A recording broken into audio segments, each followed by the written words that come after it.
Okay, g'day, my name's Daniel and this is the first video in hopefully a long line of many in which I'll be building a four-man shelter. This is my first experience of filming any bushcraft that I've done and my first experience of actually intending to put it up on YouTube, so well, we'll see how that goes later. A few days ago, well, a few seconds ago in the video probably, you saw me strip down one of these logs of bark. Now I've done that to three of these, and the reason that I did that is if the bark is left on a log it is going to rot faster, and specifically here in Australia borers can get underneath the bark. Now I'm very lucky in terms of what I'm building with is spotted gum. Now spotted gum is a native tree here. All of the logs that you'll see me be using have already been cut down. I won't be cutting down any live trees. Well, the people on the block next to us actually just cleared a load, so I'm hoping that they won't mind taking a few nice long straight posts. Anyway, so two of these will be support posts and the other one will be a centre beam running along down the shelter.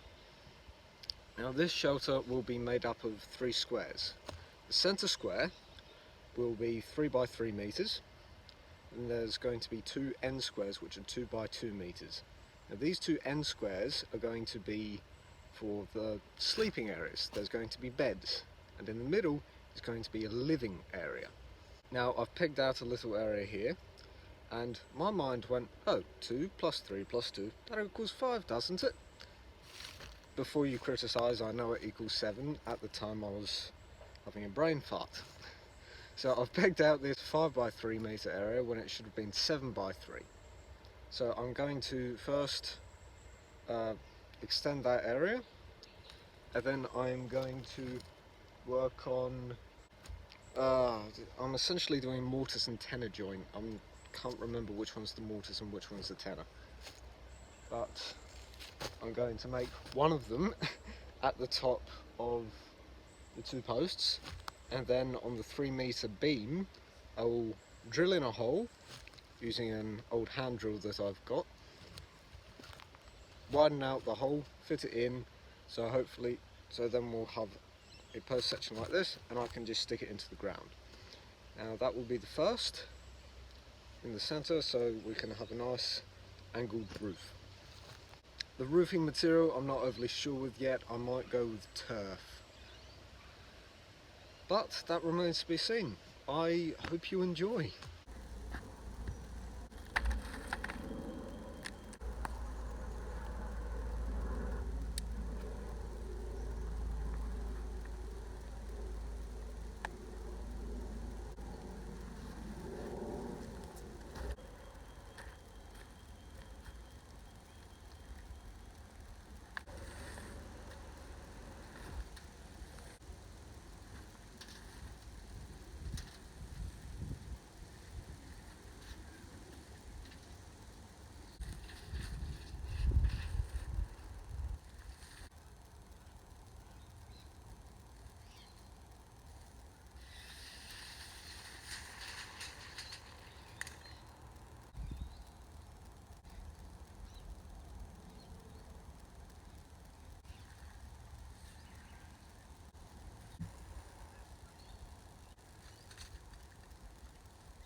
The 3 meters, that's 2.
In there.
You know what tool would be really handy right about now?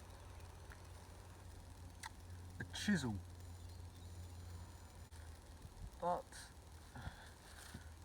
I can't be bothered to walk all the way up to my house. It is within walking distance. Come back here with a chisel, get it out. So I suppose I'll just have to make do.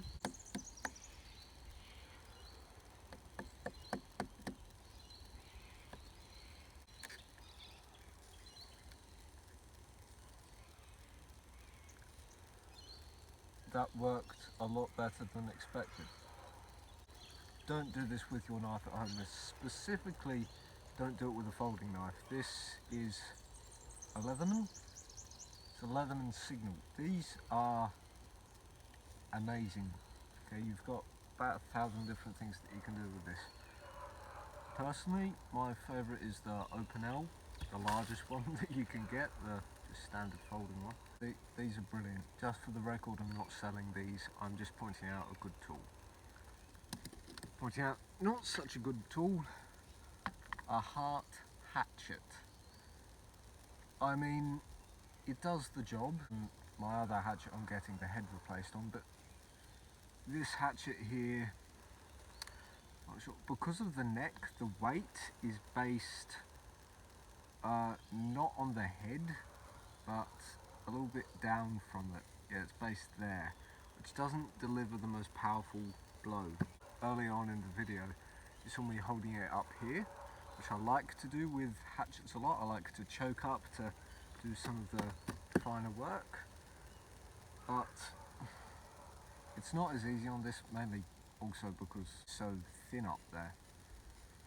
Also the profile, it's very convex right at the tip, so it stays sharp for longer, but it doesn't get as sharp.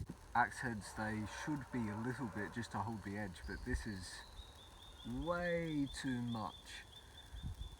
So it's blunt from the start. You chop into something and it's not a nice shing, it's not a nice chop, it's more of a dull thud.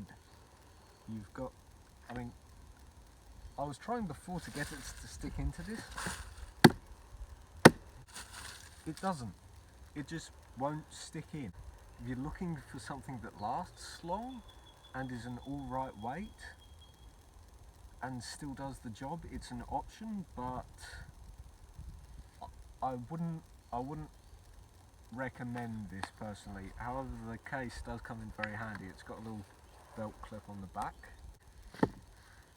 So you see what I've done here is I've sort of done the mortise and tenon joint. I've cut a roundish piece and I've just started working on the hole, which I've done 4 drill bits, and I've just taken out the middle section. Now I need to round this, which will be much easier to do with a chisel, which I think that I'm going to go and grab anyway.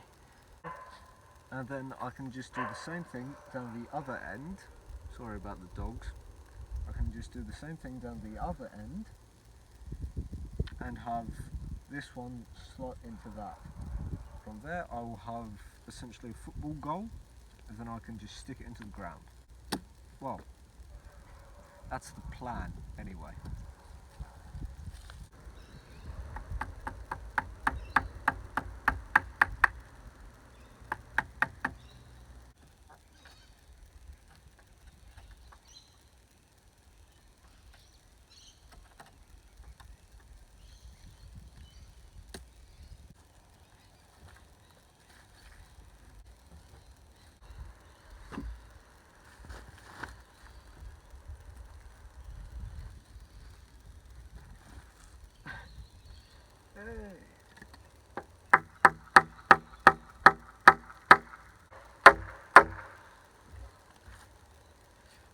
Okay, it fits with about the tip of my pinky of a gap. I have 2 options. I can either make the hole deeper or make the sticky outy bit shorter. You can take away material but not add it on. Brings up the same problem in both places. So I'm going to chop off the top. It's stuck.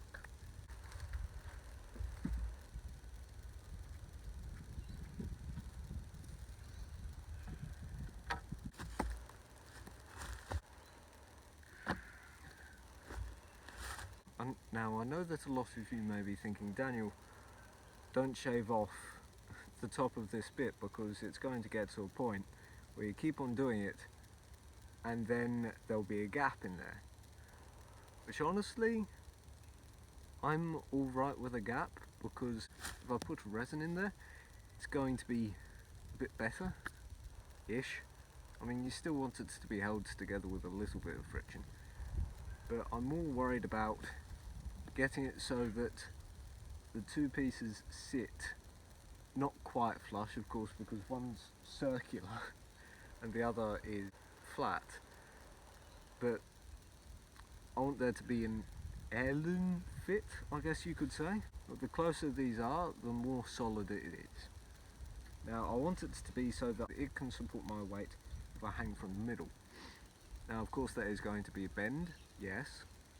It's just a little test because we do get some pretty strong winds here. Not in this particular place where it's sheltered, except I am a little bit worried about that tree falling over in the next strong wind. But I want it to withstand the elements. Shock horror, it does rain in Australia. I know that there's a bit of a drought going on in quite a lot of places, but when it rains in Australia, it rains. Like really rains. You don't really get vertical rain in Australia. It's never really dead straight. It's either at a slight angle or horizontal. It's somewhere between those two, but never is it really vertical. So I want it to be able to withstand that sort of onslaught.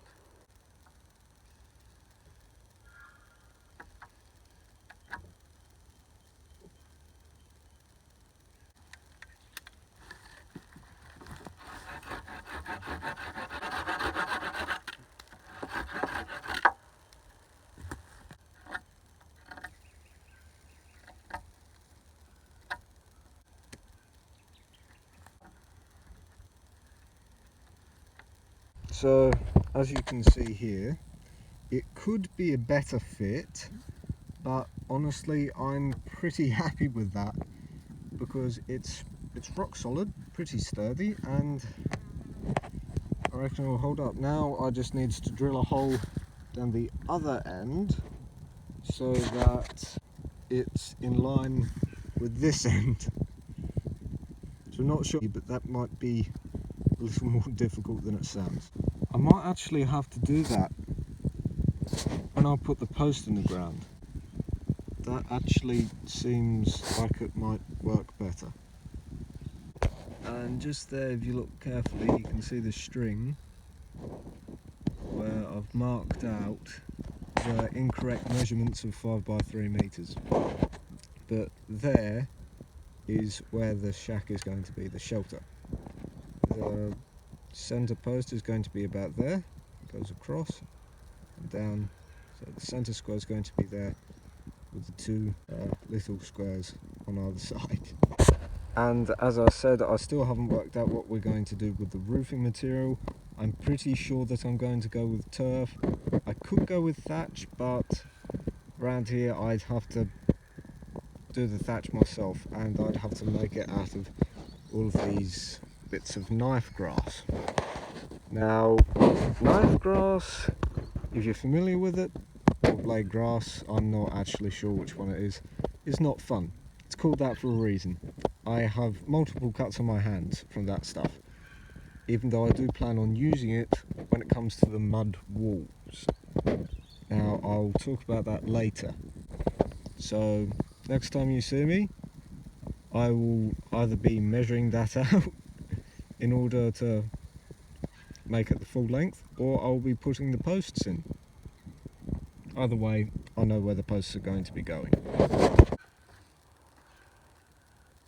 We've got two kookaburras here as well. I'm just going to creep towards the camera, see if I can turn it around to show two kookaburras here. I'm just going to creep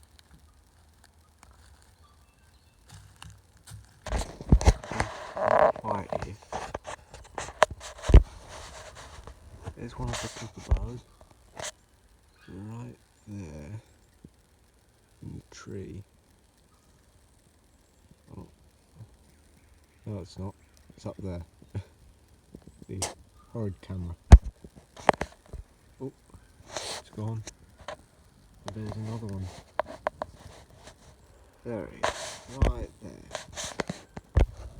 Now these kookaburras, they laugh at you. Now, the reason that they laugh is because it means that you're inside of their territory. However, that noise that you just heard was a very annoying bird called a plover. They're the two. Oh, look at that, they're scurrying away. This giant seagull.